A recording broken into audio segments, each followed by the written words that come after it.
헬로 여러분 반가워요. 천하인 교수입니다. 오늘은 제 10번째 관광자원 중에서 산업적 관광자원과 위락적 관광자원에 대해서 설명을 해드리도록 하겠습니다. 자, 먼저 산업적 관광자원을 살펴봅니다.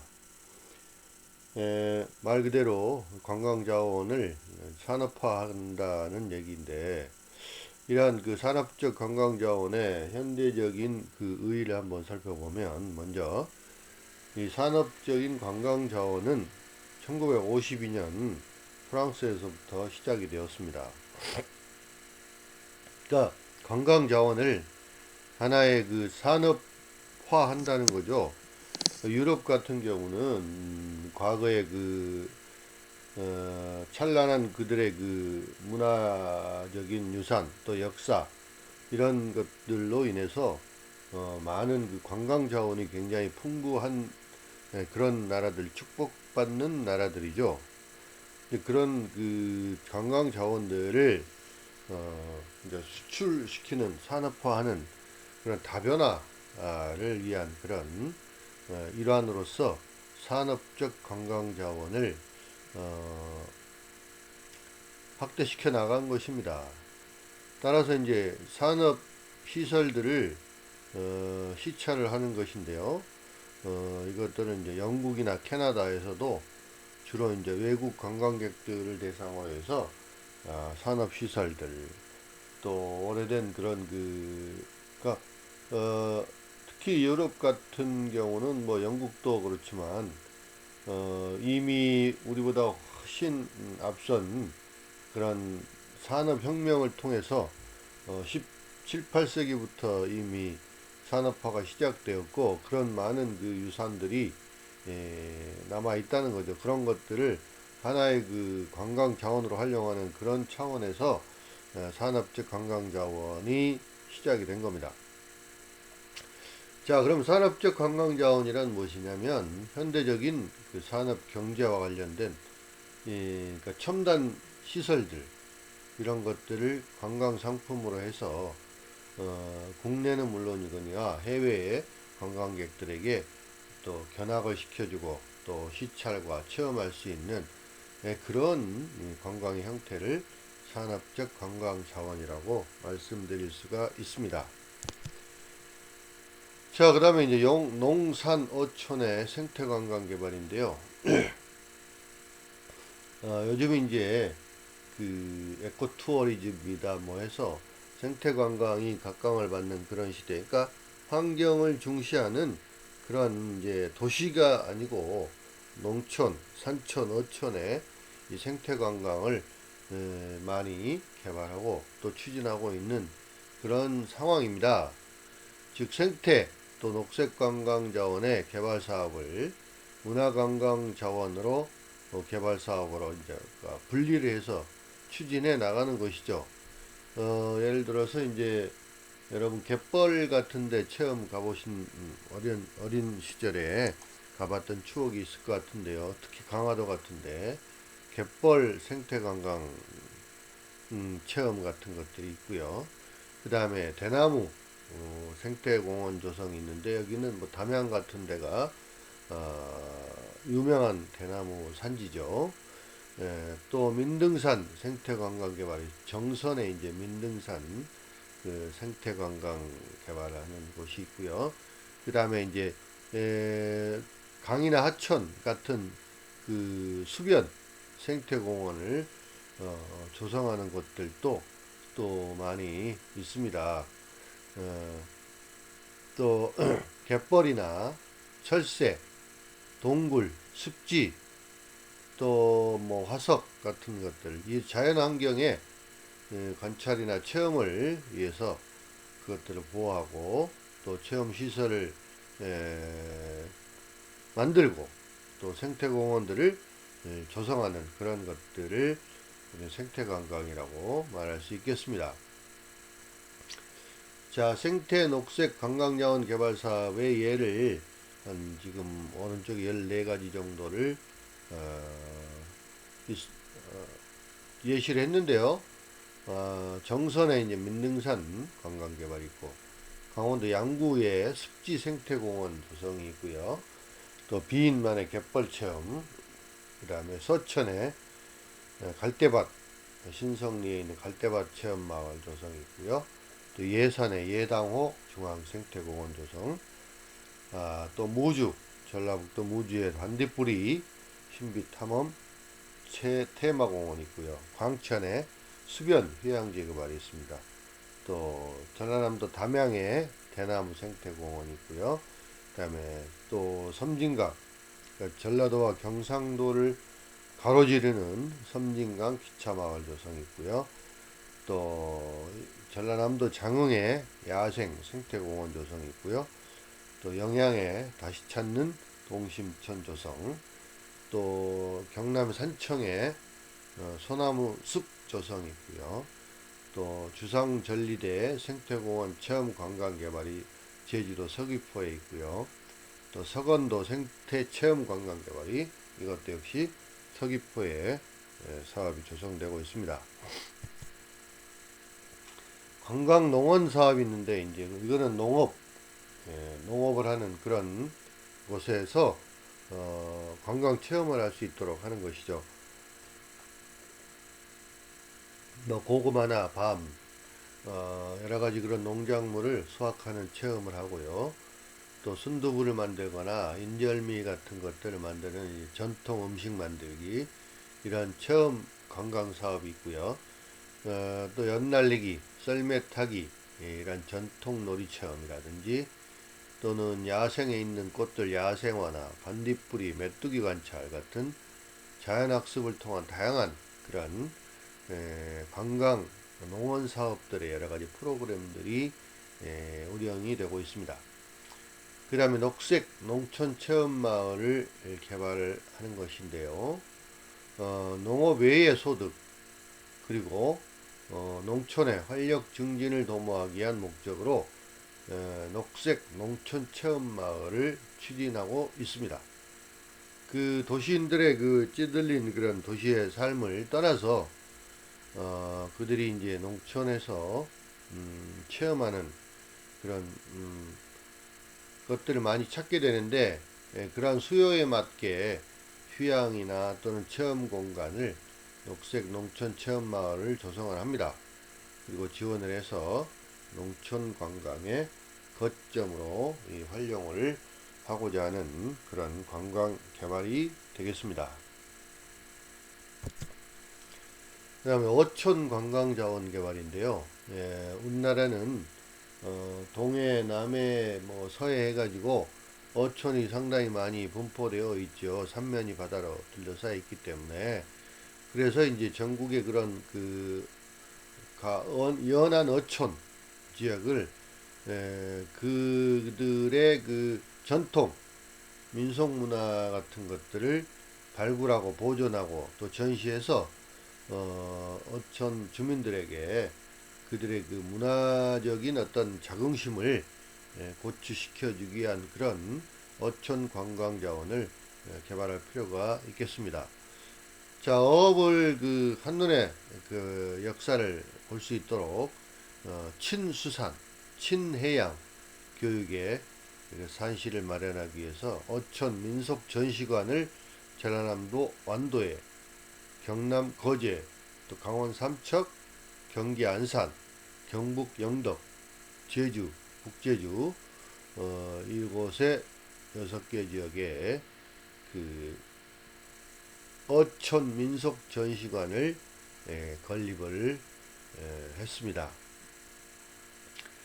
자, 시도별 이제 어촌 체험 마을 지정 현안을 살펴보면 부산 기장군 실랑리의 공수마을, 여기는 해안 산책로나 가로등 유명한 곳이고, 또 부산의 강서구 대항동에 대항마을이 있는데 여기는 선착장, 또 방파제 포장 이런 것들로 유명하고요.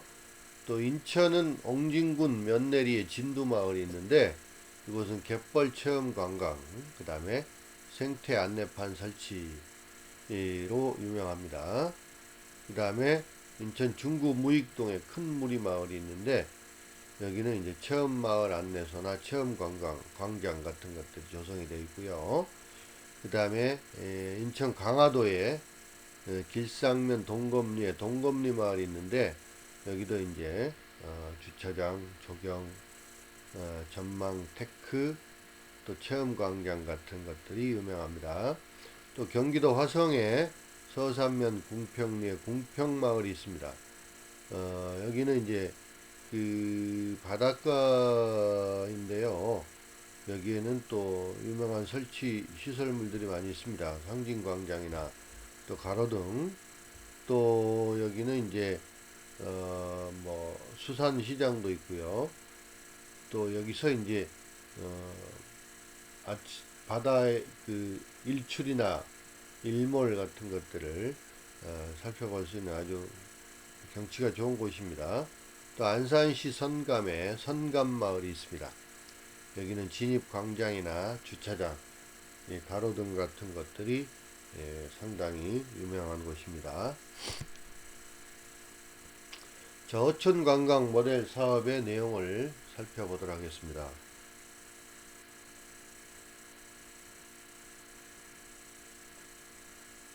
먼저 그 개념을 보면 어촌, 어항, 복합공간, 이게 이제 첫 번째 모델인데, 이거는 기존의 어항이나 또는 어촌에다가 관광 기능을 접목시키는 것입니다.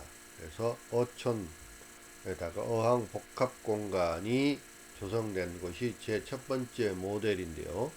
이 사업은 해양수산부와 또 그 지역의 지역 지자체에서 하고 있습니다. 사업 대상지는 7곳인데요. 강화도의 우정항, 강릉의 안목항, 또 강진의 마량항, 포항의 양포항, 고성의 매전포항, 제주도 남제주군의 모슬포항이 사업 대상지이고요. 주요 시설은 피셔리나 어항과 해양 레크레이션이 공존하는 곳이고, 또 녹지공원이나 녹지회관, 또 생태체험장, 이런 곳이 마련이 되어 있어요. 그 다음에 대상 지역은 그 배후의 어촌과 연계되어 있는 가능한 한 국가 어항이 되겠습니다.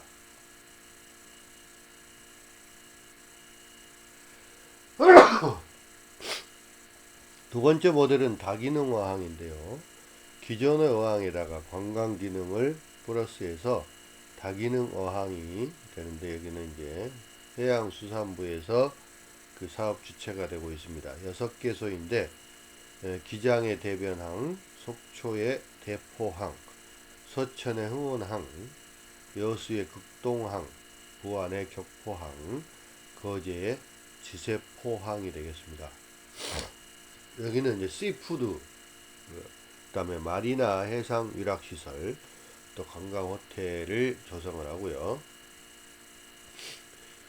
그 대상 지역은 이제 배후 어촌이 없이 연계가 곤란한 국가 지방 어항에 다기능 어항이 이제 모델로 사업이 진행이 되고 있고요. 다음 세 번째 모델은 어촌 관광단지인데요. 이건 기존의 어촌에다가 관광 기능을 합쳐 놓은 것이고, 그래서 어촌 관광단지를 조성하는 것입니다. 이거는 사업 주체는 지방자치단체가 되겠습니다.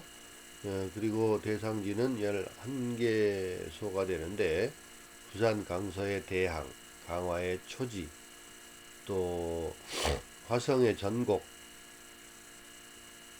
동해의 대진, 보령의 무창포, 군산의 야미도, 신안의 방축, 경주의 전촌, 통영의 화림, 서귀포시의 법한, 이런 11개소가 되겠습니다. 그 주요 시설을 보면 수변공원이 있고요. 산책로나 그 다음에 씨푸드, 이게 이제 주요 시설이 되겠습니다. 대상 지역은 연안에서 이제 국가어항이 없고 관광 잠재력이 풍부한 어촌이 대상이 됩니다. 그러니까 이 세 개의 모델들의 그 어떤 그 형태나 또는 사업 주체가 각각 다릅니다. 이런 것들을 잘 구분해서 살펴보면 좋겠습니다. 자, 그 다음에 전통시장별 특성을 보면, 우리 이제 서울에 있는 남대문 시장은 국내 최대의 종합 의류 시장으로 아주 해외 관광객들에게도 유명한 그런 곳이죠. 아마 여러분도 다 몇 번씩 가봤을 것 같은데요. 여기는 이제 여러 가지 뭐 남대문 종합 의료 시장이기도 하지만 남대문에는 없는 게 없다고 하죠. 남대문에 가서 구하지 못하는 것은 없다는 말이 있듯이 다양한 그런 물건들이 취급되고 있는 시장이 바로 남대문 시장이 되겠습니다. 그 다음에 두 번째 강남 고속터미널 옷 도소매 시장이 있는데요. 거기에는 이제 10층의 혼수용품, 6, 7, 8층에 1700점포 정도로 이루어져 있고요. 또 거기는 이제 지하상가 같은 곳에도 뭐 다양한 그 의류나 또는 꽃시장도 거기에 조성이 되어 있습니다. 그 다음에 청송장이 있는데 여기는 팔도 명산인 주황산을 품은 청송군 이런 6곳의 오일장이 청송장이 있습니다. 그래서 오일장으로 이렇게 장이 형성이 되는 곳이고요. 전통시장이 되겠죠. 그 다음에 정선장, 강원도 정선인데 이거는 이제 그 지역에 직접 재배한 것들을 가지고 와서 소매로 판매하는 그런 시장이 되겠습니다. 그 다음에 동대문 종합시장이 있는데 여러분도 이제 동대문도 유명한 그 의류시장이죠. 1985년 12월 동대문 쇼핑타운이 오픈을 해서 현재 A, B, C, D동 쇼핑타운 등 5개 동으로 이루어져 있고요. 여러가지 원단이나 의류, 부자재 이런 것들을 공급하고 있습니다. 여러분이 뭐 많이 지금은 이제 많이 또 개발이 되고 또 그 대형 의류 쇼핑몰 같은 것들이 많이 지금 들어서 있고요. 또 많은 그 공연들이 또 이루어지고 있는 곳이 바로 이 동대문 종합시장이 되겠습니다. 용산 전자상가가 있죠. 전자렌즈 또는 낮은상가, 또 선인상가, 원효상가, 컴퓨터 도소매상가가 형성이 되어 있어요. 그래서 각종 컴퓨터나 뭐 여러가지 전자제품들을 다양하게 취급을 하고 있고 싸게 구입할 수 있는 곳이 바로 용산 전자상가가 되겠습니다. 또 부산 자갈치 시장 유명한 곳이죠.